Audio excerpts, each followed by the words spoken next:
Hello guys, welcome to my channel. నేను healthy breakfast తయారు చేయాలని ప్రిపేర్ అయ్యానండి. ఎందుకంటే నేను బాగా లావైపోతున్నా అమెరికాకు వచ్చినాక. అందుకని దోసపిండి వేసుకున్నానండి. ఒక కప్పు మినప్పిండి, అంటే మినపగుళ్ళు, ఒక కప్పు రైస్, ఒక కప్పు మిల్లెట్స్, ఒక కప్పు చాందల్, ఇంకా ఒక కప్పు బ్లాక్ ఐ పీడ్స్. ఈ అన్నీ మిక్స్ చేసి బాగా నానబెట్టి మిక్సీ వేసుకున్నానండి. ఇప్పుడు దాంట్లో ఆనియన్స్ అండ్ క్యాప్సికమ్, క్యారెట్ తురుము వేసి బాగా హెల్తీగా బ్రేక్ఫాస్ట్ చేద్దామని బాగా ఫిక్స్ అయిపోయానండి. ఈరోజు మార్నింగ్ అంటే అది ఒక తింటే చాలండి, మనం హ్యాపీగా లావ్ అయ్యే పని లేదు. రోజుకి 2-3 దోశలు తిన్నామంటే చాలు.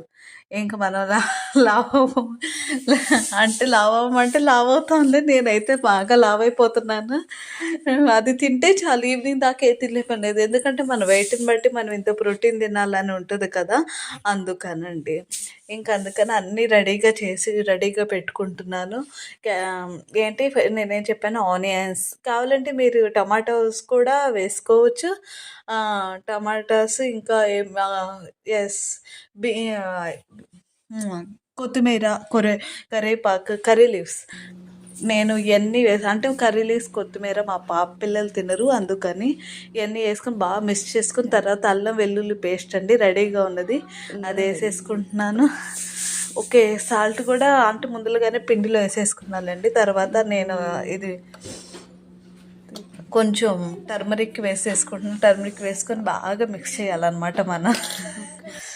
తర్వాత కొంచెం స్పైసీ కోసం మనం వేసుకుంటే ఇది వేసుకోవచ్చు, పచ్చిమిర్చి అది లేదు కాబట్టి నేను కొంచెం లైట్గా కారం అనేది వేసానండి.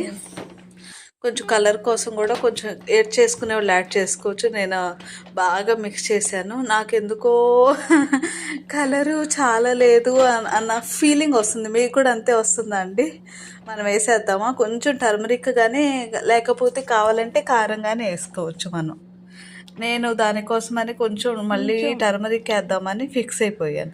అందుకని కొంచెం టర్మరిక్ వేసేసాను. కారం వేసి మళ్ళీ మా పిల్లలు కారం అంటారని టర్మరిక్ వేసి బాగా మిక్స్ చేశానండి. మిక్స్ చేసి దోశలు వేసుకొని తినేసా. ఫైనల్లీ వెరీ అద్భుతం అమ్మ, టేస్ట్ కొంచెం ఆడింది. అంటే